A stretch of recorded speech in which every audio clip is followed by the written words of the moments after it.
Prabhupada, Jai Jaya Prabhupada, Prabhupada, Prabhupada, Prabhupada, Jai Jaya Prabhupada.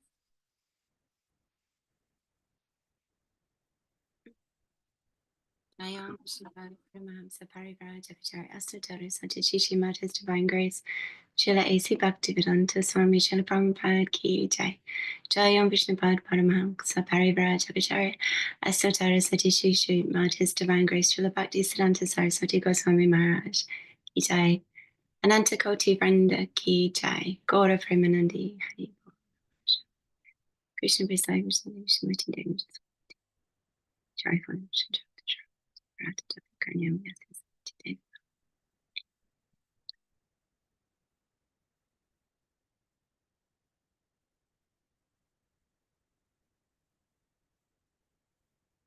Morning, reading from Srila Prabhupada Lilamrita.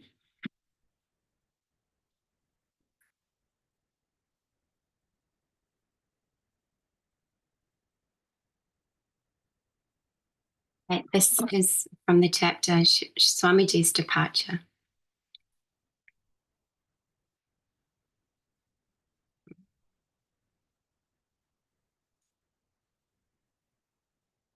Prabhupada noted a mural of Indian women carrying, they're in an airport, Srila Prabhupada's about to depart. Prabhupada noted a mural of Indian women carrying large jars on their heads, and he called the name of a young girl who had recently gone with her husband, Hanksadutta, to join the ISKCON Center in Montreal. Himavati, would you like to go to India and learn to carry this water pot like Indian women? Yes, she said, I'll go. Yes, Srila Prabhupada said, someday we will all go. Kirtanananda was carrying a portable battery-operated phonograph and 2 copies of the Hare Krishna mantra record. Kirtanananda, Prabhupada asked, why not play the record? They will enjoy. Kirtanananda played the record very softly, its sound catching the attention of people in the cocktail lounge. Make it a little louder, Prabhupada asked, and Kirtanananda increased the volume. Prabhupada began nodding his head, keeping time. Soon the devotees began humming along with the record, and then quietly singing, until gradually they were singing loudly. Kirtanananda, Brahmananda, and the other devotees began to cry. Hamsadutta, quoting, I was sitting right next to Swamiji, and all the time I was thinking, oh, my spiritual master is going to India. And he said, I want to die in Vrindavan. We all knew Swamiji was going, but now it was the last moment. I was also saying that I hadn't done anything for my spiritual master. He doesn't even know who I am, I thought. There's no relationship. I must do something. I must do something now. I must serve him in some way which will establish some place in his heart. Something, I was thinking. What can I do? I was crying and he didn't even look at me. It was like I wasn't even there, just like a chair or something. He was just always looking around and everything, and I was trying to catch his eye. If all of a sudden he would say something. The kirtan was getting heavier and heavier, and so was the crying, and the people in the waiting room were just looking at Swamiji like he was someone very special. And in the middle of it all, Swamiji was completely relaxed, as if this were his place, and this was just a normal thing to do. End of quote. When the record ended, Hanksadutta asked, Swamiji, can I take a collection? Prabhupada nodded.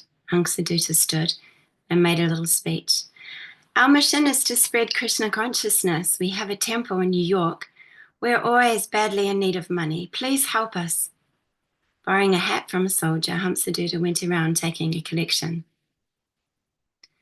Our traveling is very auspiciously beginning, Prabhupada said. We had a nice kirtan, and we had a nice collection. It is all Krishna's mercy. Then it was time to board the plane. Prabhupada embraced each of his men. They stood in a line, and one after another approached him and embraced him. He patted a few women on the head. Rupanuga, quoting, Swamiji was embracing the men, Kirtananda Brahmananda Gagamuni. I never expected that he would ask me to step forward. I didn't consider myself in the same category with the other devotees, so I was very much surprised when Swamiji motioned to me and spoke my name, Rupanuga. I got up and walked to Swamiji. It might have been 10 feet, but it seemed like a long distance. I embraced him, and that embrace was the most memorable embrace of my life. Right away, I noticed Srila Prabhupada's strength. He was so strong. It was like embracing a young man, a man my age.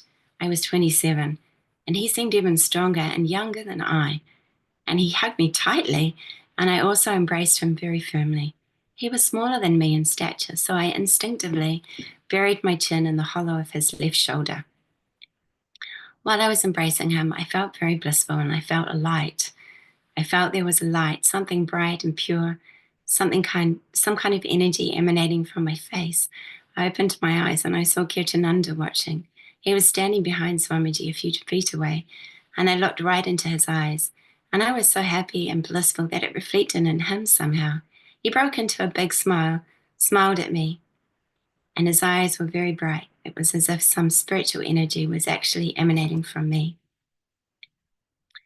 That airport scene was a very important part of my life because for me, a person who always had difficulty in loving another person, Swamiji's leaving forced out a lot of love from my heart. I didn't even know was there. It's like becoming a spiritual person when you feel love really developing for the spiritual master. I was becoming a spiritual person. It was a tremendous outpouring of feelings of separation and grief at his departure, because we all knew he was our life and soul. And to a person, none of us, we were sure we would ever see him again. And to a person none of us were sure we would ever see again. Accompanied by Kirtananda, whose head was shaven and who wore an incongruous black woolen suit, Prabhupada walked slowly toward the gate. As he disappeared from view, the devotees ran for the observation deck to get a last look at his departing plane. A gentle rain was washing the airfield as the devotees raced across the wet observation deck. There below were Prabhupada and Kirtananda walking toward their plane. Abandoning decorum, the devotees began to shout. Prabhupada turned and waved. He climbed the movable stairway, turning again at the top and raising his arms, and then he entered the plane. The devotees chanted wildly while the boarding steps moved away. The door closed and the plane began to turn. The devotees had pressed close to the rail, but they pulled back as the jet exhaust blasted them with heat. With a great roar, the Air India jet, lights blinking, taxied out to the runway. The devotees continued to chant Hare Krishna until the plane left the ground, became a speck in the sky, and then disappeared. Srila Prabhupada Leelamrita Ki Jai. So that ends that chapter, Swamiji's departure. So tomorrow we'll be on to the next chapter, India Revisited, Part 1.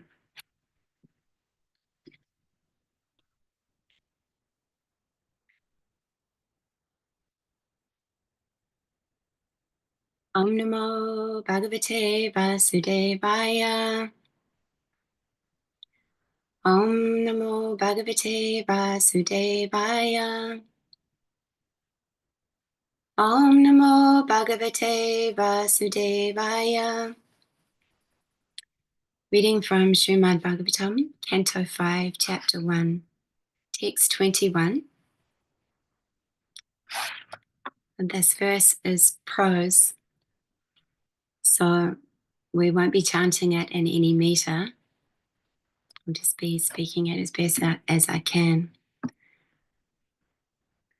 Bhagavan api munaya itavad upakalpita pachiti priyavrata naradayo avishamam avishmik shamanayo atmasam avashtanam avan manasam shayam avyavaritam pravartayan agamat.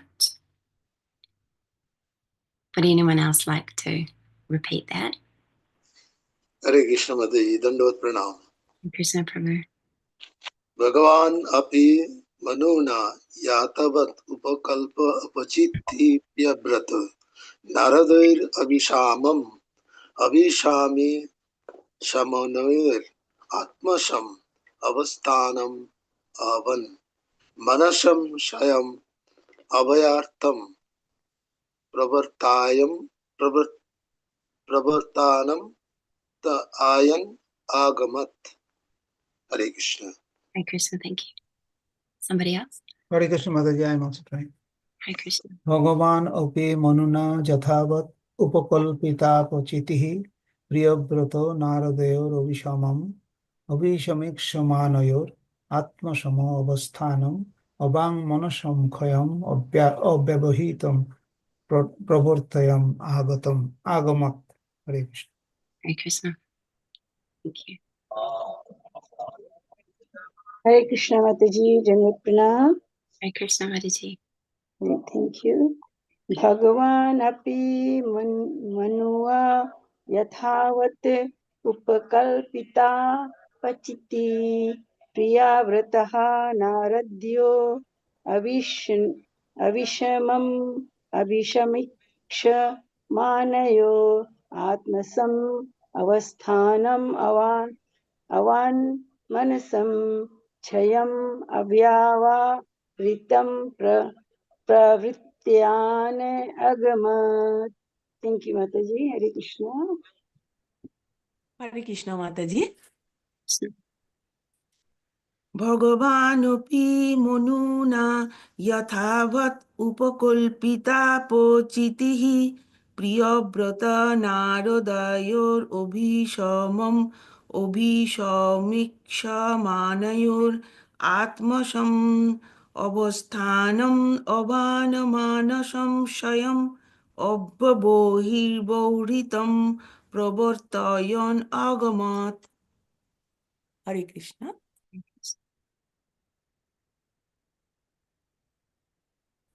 Anybody else? Okay. Word for word. Bhagavan, the most powerful Lord Brahma. Api, also. Manuna, by Manu. Itavat, as deserved. Upakalpita apachitihi, being worshipped. Priyavrata Narada Yoho, in the presence of Priyavrata and Narada. Avishamam, without aversion. Abhishamik Shamanayoho, looking on.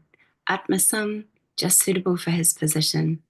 Avasthanam, to his abode. Avakmanasam, beyond the description of mind and words. Shayam, the planet. Avyavahiritam, extraordinarily situated. Pravartayan, departing. Agamat, returned. Translation and purport by Srila Prabhupada. Lord Brahma was then worshipped by Manu, who respectfully satisfied him as well as he could. Priyavrata and Narada also looked upon Brahma with no tinges of resentment. Having engaged Priyavrata in accepting his father's request, Lord Brahma returned to his abode, Satyaloka, which is indescribable by the endeavor of mundane mind or words. Purport. Manu was certainly very satisfied that Lord Brahma had persuaded his son Priyavrata to take the responsibility for ruling the world. Priyavrata and Narada were also very satisfied, although Brahma had forced Priyavrata to accept the management of worldly affairs, thus breaking his vow to become brahmachari and completely engage in devotional service. Narada and Priyavrata did not look upon Brahma with resentment. Narada was not at all sorry that he had been frustrated in making Priyavrata a disciple.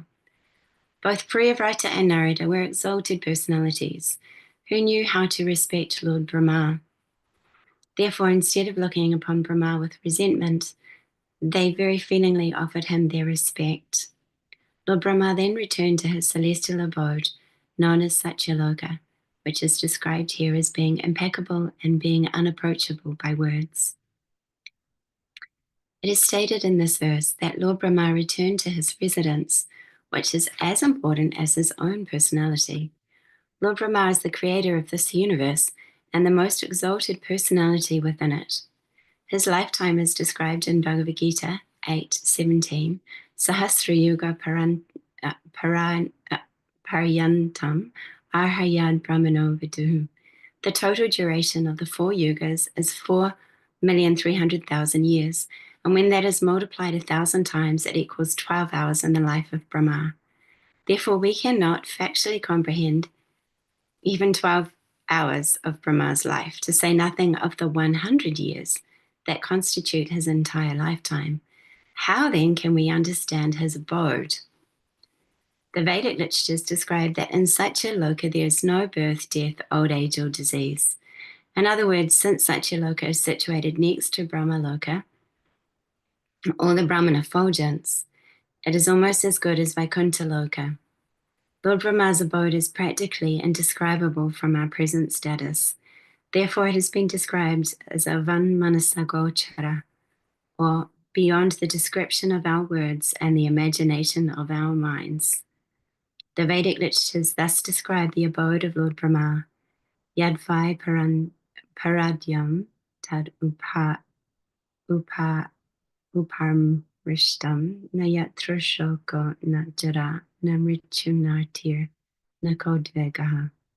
In such a loka, which is situated many millions and billions of years away, there is no lamentation, nor is there old age, death, anxiety, or the influence of enemies.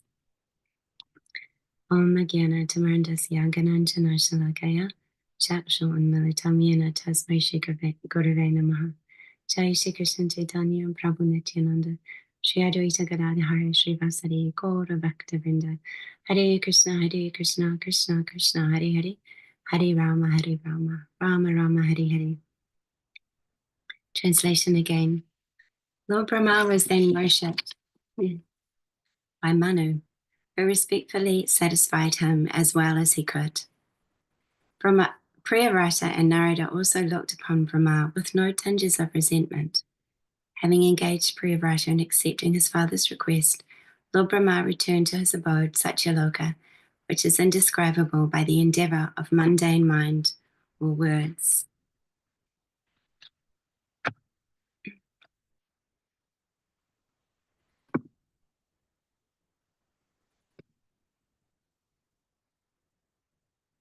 It's January, the beginning of a new year, 2025.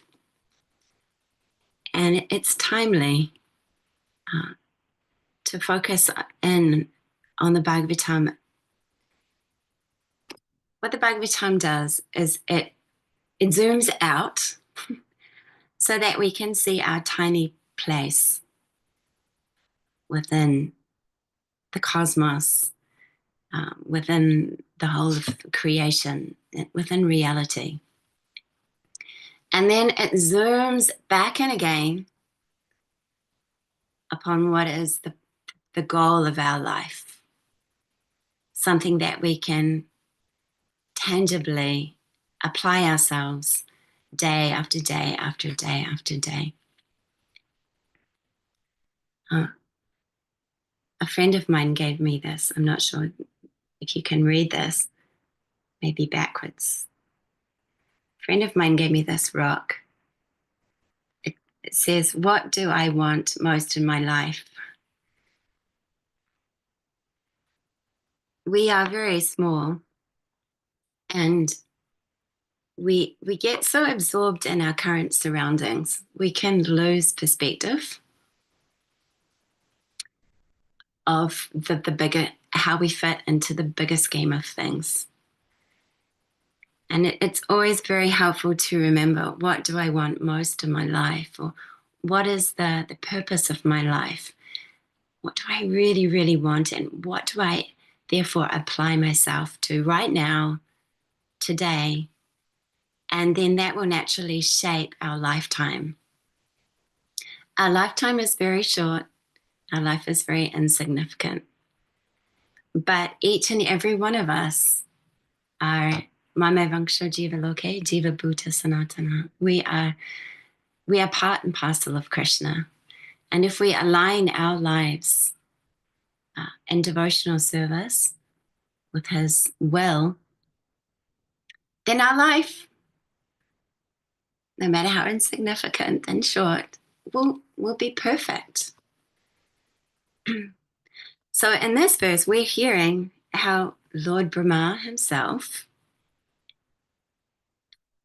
he's now leaving back to Satyaloka. He's the most important person within the universe. It is a very big deal that he has been present here. What is this event which is happening? It shows, as Srila Prabhupada points out in a previous purport, the fact that Lord Brahma has traveled from Satyaloka to instruct Priyavrata, to support Swayambhuva Manu's need that Priyavrata give up his lifestyle there on the top of Gandhamandana mountain and accept the kingdom. It just shows how much this mattered, how important it was.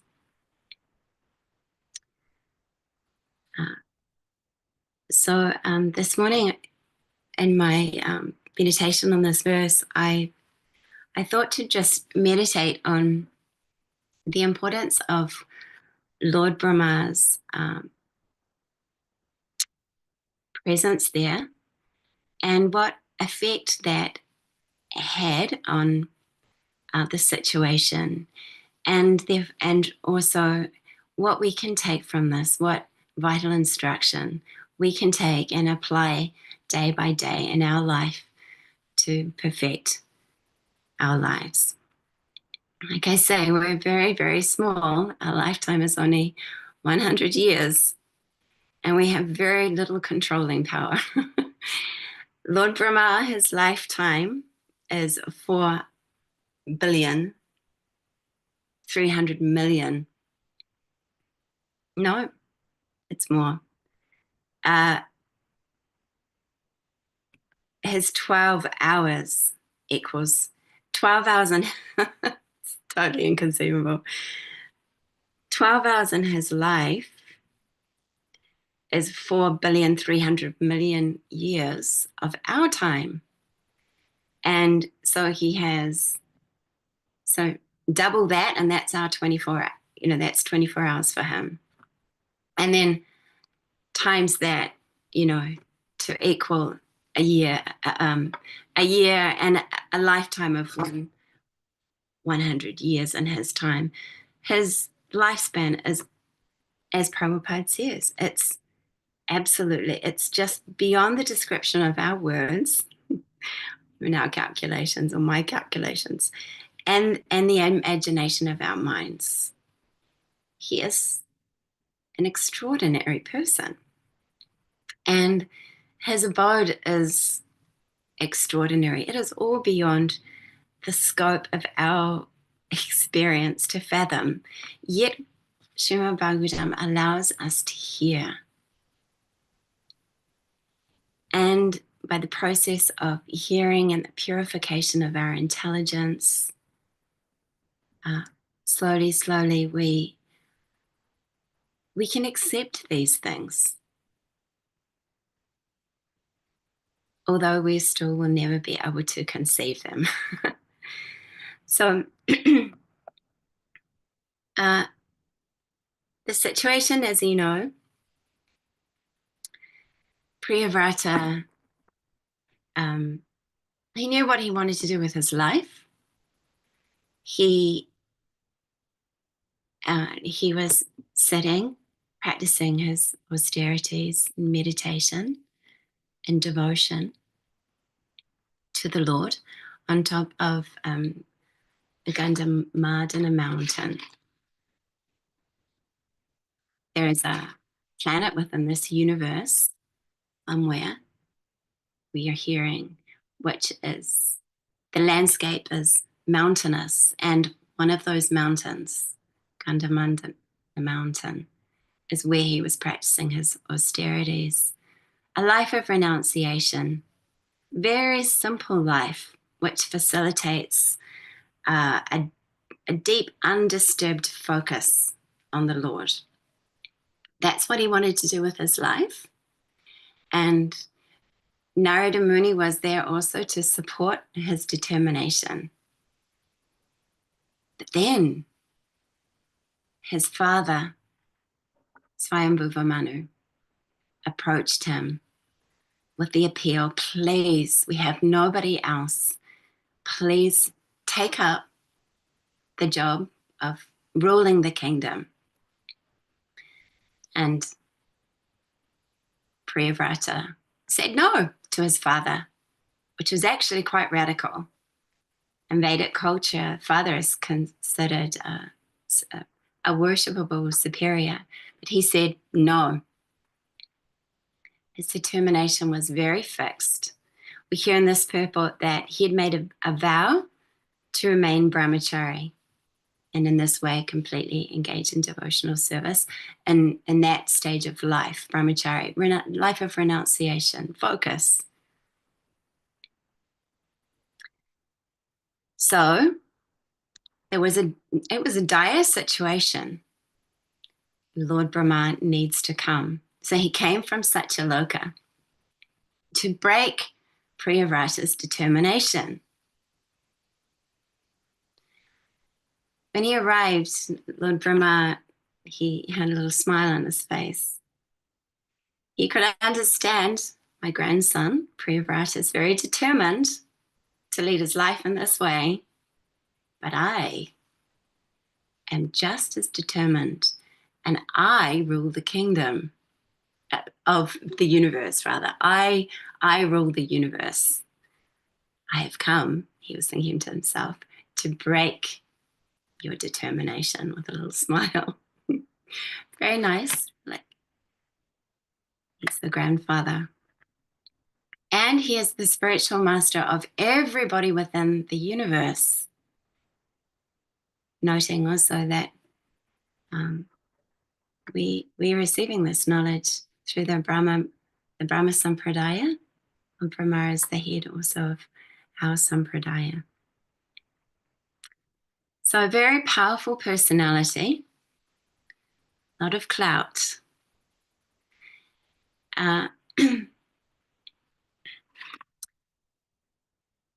We are hearing that he was successful.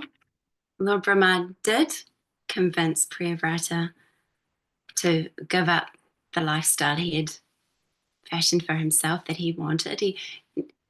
To give up that lifestyle and then to enter the kingdom, take up a lifestyle of opulence, distraction, but to do it for Krishna. And so we're hearing that Manu, of course, he was very satisfied that Brahma was successful. Now he had an heir to his kingdom. He could peacefully leave for the forest, perform the next thing that he needed to do, leaving the kingdom in capable hands of his son. But also we hear that Priyavrata and Narada are also satisfied by the success of Brahma's mission, even though their determination was frustrated. They're satisfied.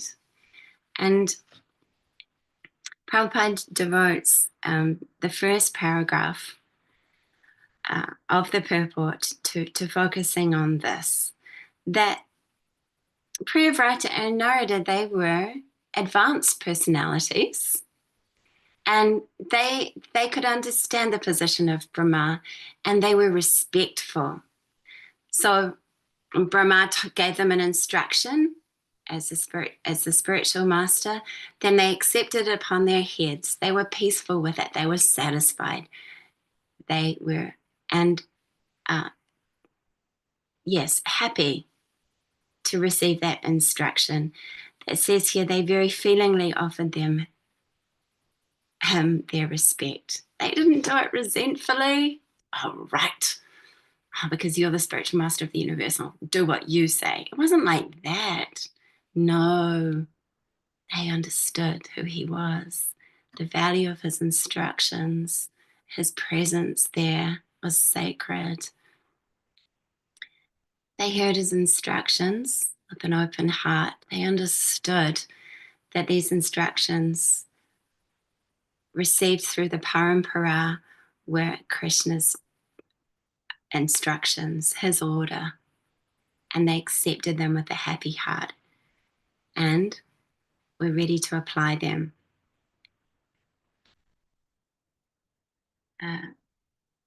We can appreciate that also when we read the Bhagavad Gita. We can see a very same thing.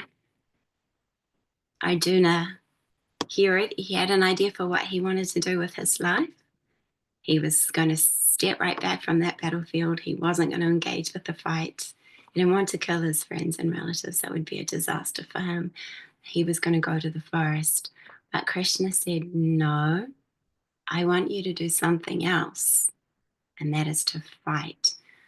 So reading Bhagavad Gita as a supplement to understanding what's going on here is very valuable. Krishna gives all the knowledge we need to understand the importance of firstly doing one's duty and ultimately doing that to please Krishna.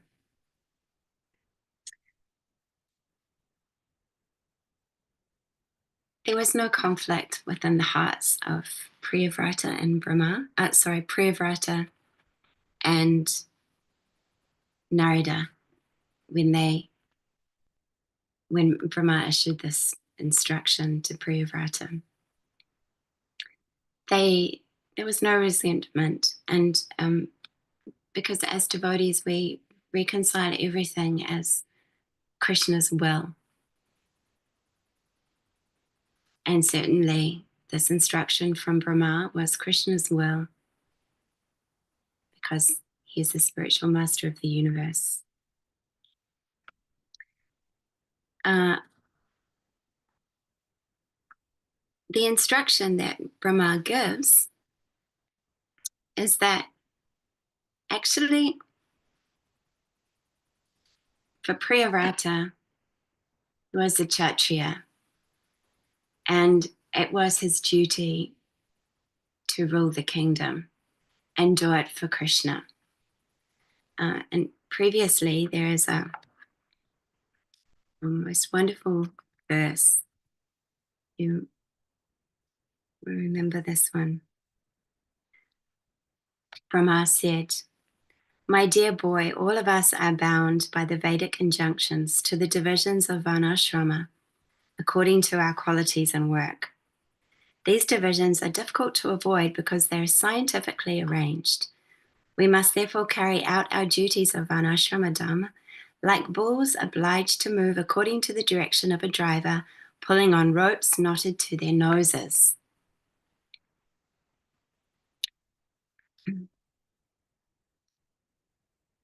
This is a fact. We exist within this material world. We're embodied, gross physical body, subtle mind intelligence, false ego. And according to our nature, within the bigger scheme of things, everything ordered by the laws of Dharma, then we must move according to the will of the Lord, which is the ways of Dharma.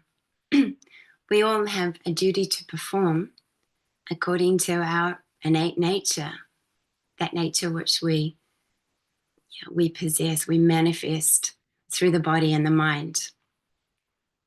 That duty, this is part of Varnashrama Dharma, a way of acknowledging one's nature, one's potential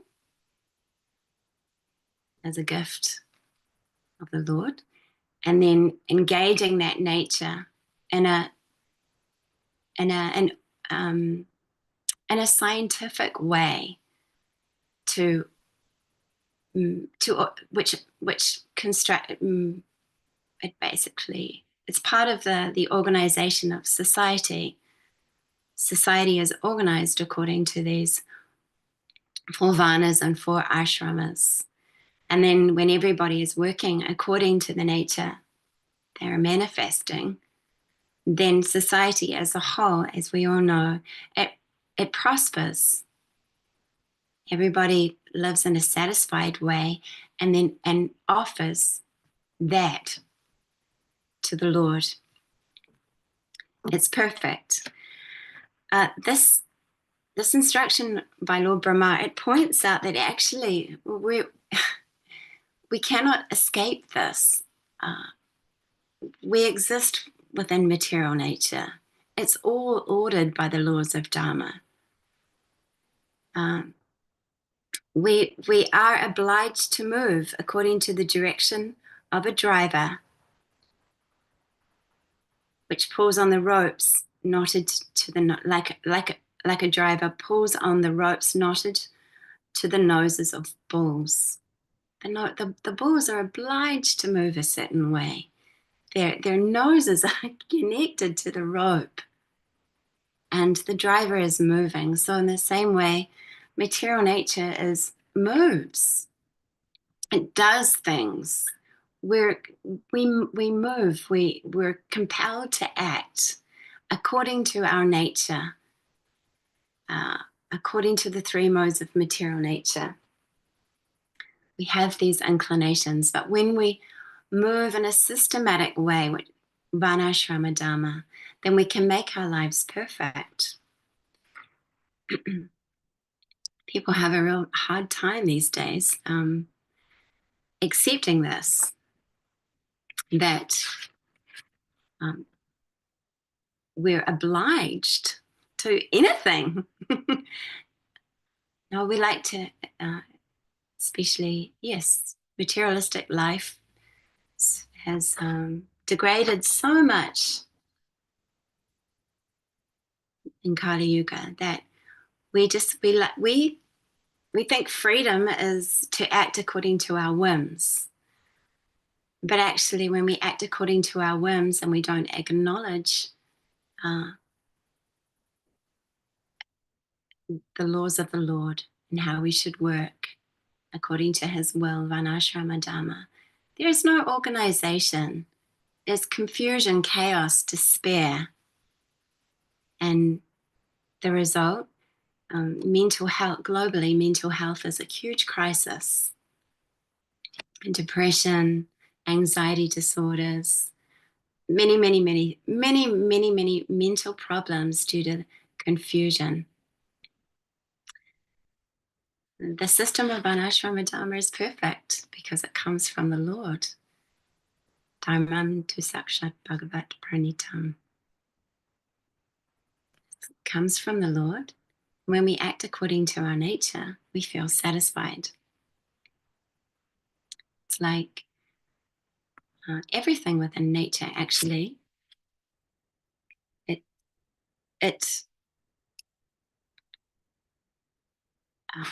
It moves according. It does not fight what is natural for it. For example, an acorn doesn't try to push out lilies.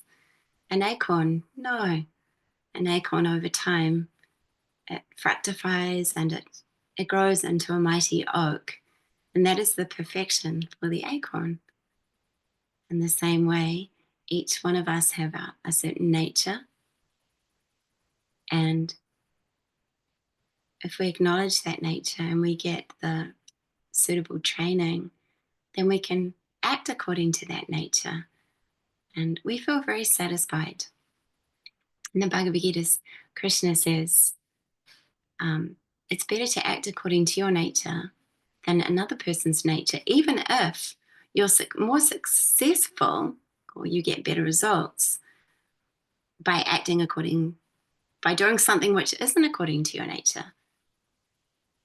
Why is it better to act according to your nature, even though maybe you don't do it so well, or maybe as Krishna says in the 18th chapter, there may be some fault?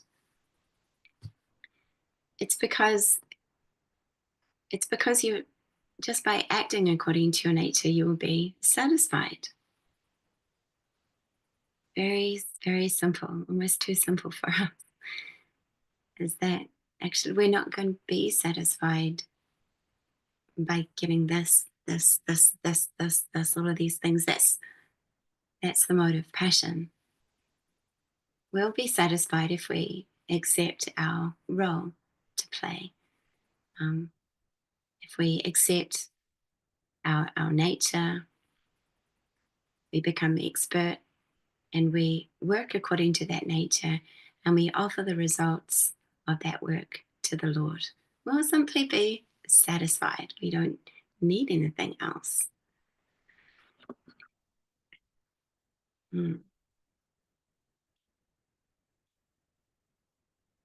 We're all bound by the Vedic injunctions. A devotee is very happy to align their lives according to the Vedic injunctions because they understand this is Krishna's will.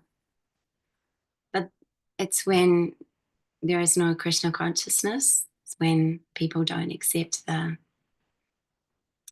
existence of God and his desires, his will, that there is chaos. But those who don't accept the existence of God, then as we know, they realize his presence at the time of death. When they realize they can't control, that regardless of how they endeavor to be the master of the enjoyer and the controller, still at the time of death, no matter what, they're going to have to leave the body. And that is a very confronting situation. I was with a dear friend of mine a few days before she left her body. And unfortunately, she had not made peace with the Lord. She was coming to our center, the Loft Yoga Lounge, our outreach center here in Auckland, for many, many years, like over about 15 years. And she'd been coming to do yoga and she liked the devotees. She did so many things for the devotees. And I had a special relationship with her. Before she left her body, she called me out to her house to give me some clothes, pass on her special clothes. And of course, I tried to, give her. I tried to connect her somehow in these last stages of her life with a trust, with Krishna, and help her to trust that her future was in his hands. She just hadn't taken enough genuine shelter of him throughout her life. She was actually just annoyed by the situation. She was just really annoyed that she was going to be forced out of her body. Of course, she wasn't thinking forced out of her body, but it was apparent. I visited her house, beautiful property. Her and her husband had built. They prepared all the vegetable gardens, beautiful grounds, beautiful house. I visited her. The grounds were run down. She was leaving. She knew that. And she was going to leave the body as well. And she was annoyed. She said, I'm just annoyed. I wanted to live into my 70s. She couldn't accept the Lord. And so perhaps there's a little bit of this in in some of us as well, faced with such a confronting situation as death. That's why every day we need to practice making peace with our place within the world and as Krishna's part and parcel and acting according to his will. That is surrender. And then at the time of death, we'll be practiced. We'll be able to hopefully take shelter of him.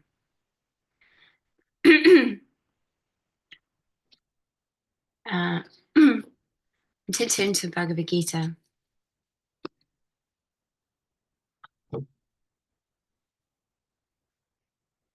Priyavrata's situation, his surrender. So he knew what he wanted to do with his life. And it was devotional. He was getting instructions on devotional service from Narada Muni, but he wanted to do it a certain way. And then Brahma says, no, I want you to do it this way. Brahma appreciated his renunciation.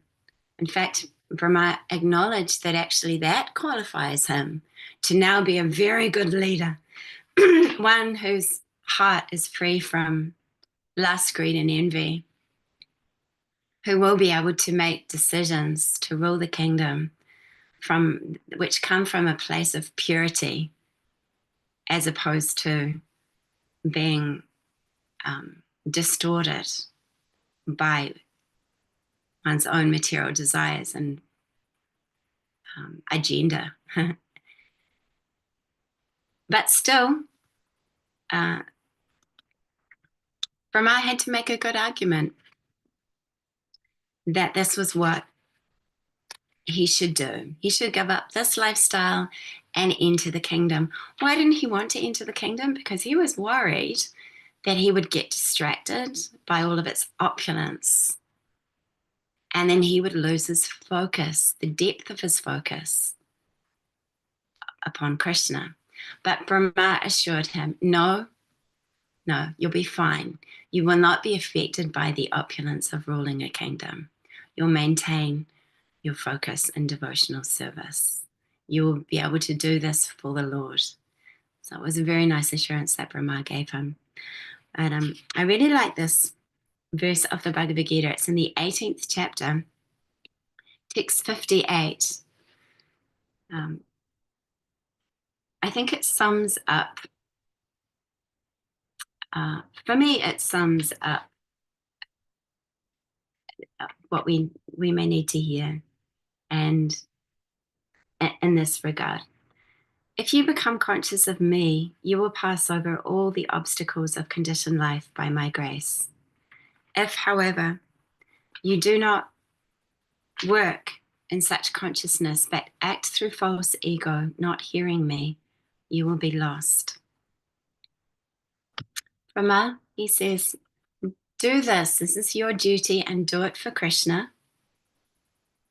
Become conscious of the Lord.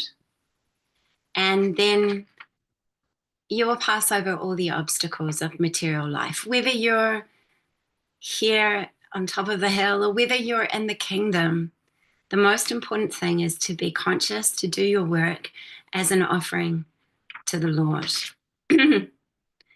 Otherwise, what we do is we act through false ego. We identify ourselves as with the body and the mind. We forget that we're a spirit soul. We're the servant of the Lord. That's what we should be doing. We should be serving the Lord.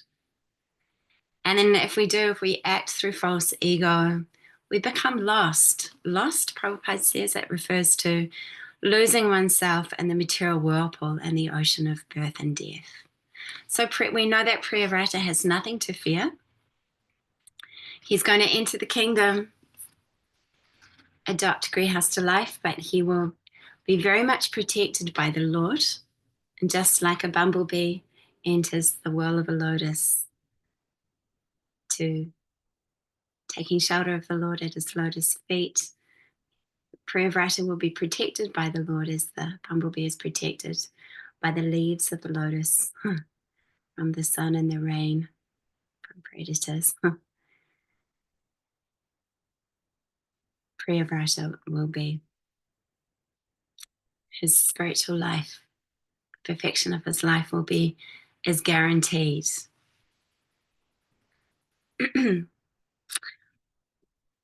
Okay, so I'll read the translation one more time and then we'll finish.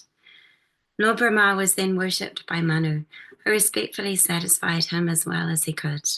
Priyavrata Narada also looked upon Brahma with no tinges of resentment.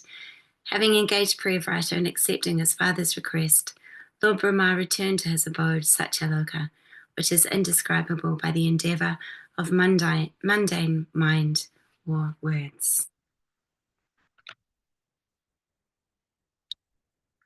Srimad Bhagavatam ki jai, Srila Prabhupada ki jai. Does anybody want to make any comments or have any questions? Hare Krishna Mataji, Dandot Pranam. Hare What Krishna. a nice introduction you have in the morning. You started with this beautiful introduction with the goal of 2025. That's really very good. Introducing the goal of life from the very beginning of the year. And then you flowed through this text 21, how Lord Brahma had to come because he is far, far away, but yet to come because of the situation compelled him to come, and with the instruction of the Lord, how he is to come to convince Priyabrata to accept the household wife, where his father, his own father, could not convince him.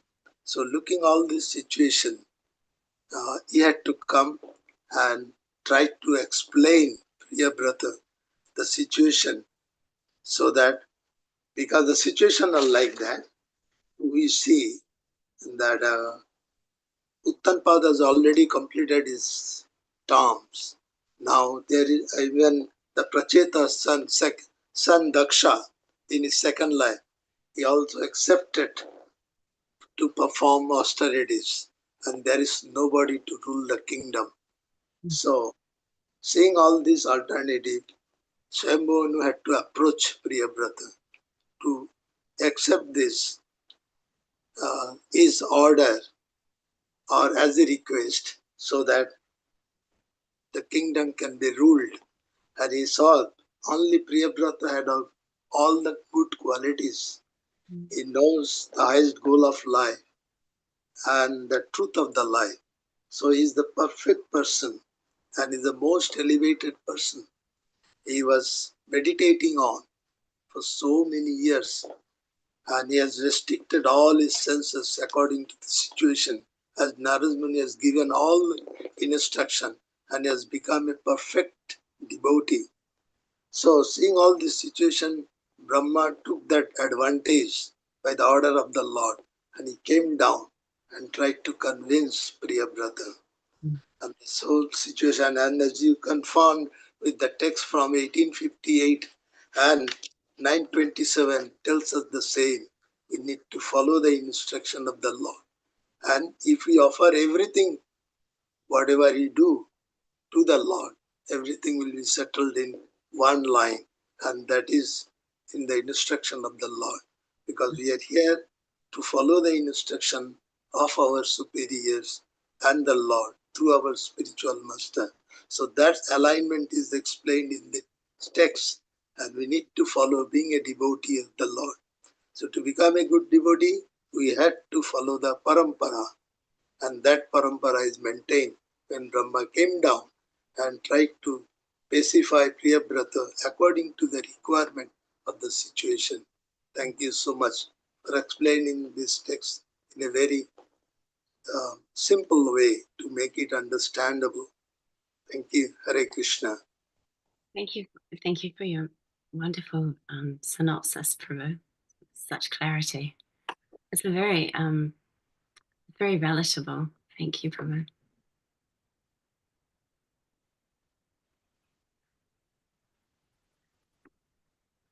Hare Krishna Mataji.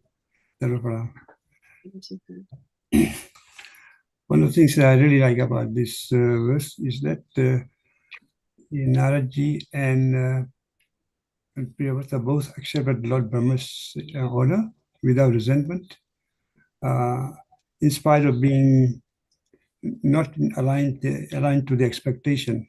So it's such a nice, sometimes we are overruled by high authorities, and there might be some resentment. Yeah. But in this case, we can see how the devotees should accept the higher orders without resentment. Such a nice point. So I emphasize. Thank you, Mataji. Thank you.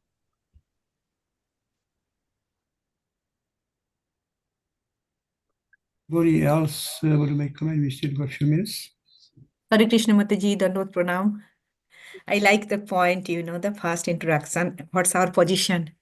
And what we think about the biggest thing to achieve. We are so tiny in this big cosmos, and how we think about that. It's like a hit on my mind. Thank you, Mataji, for your nice class today. Hare Krishna. Yeah, I always think, don't you think about the ants? I'm sure you all do. You look at the ants and they're going about their world as if it's so important. We can see that actually. Yes, There's a lot more going on around them. We must be like so much like that for the demigods. Maybe we're even smaller. They can't even see us. Yeah, how we can achieve the goal, thinking about that we are the servant and Lord is the master. Yes, thank you. Hare Krishna.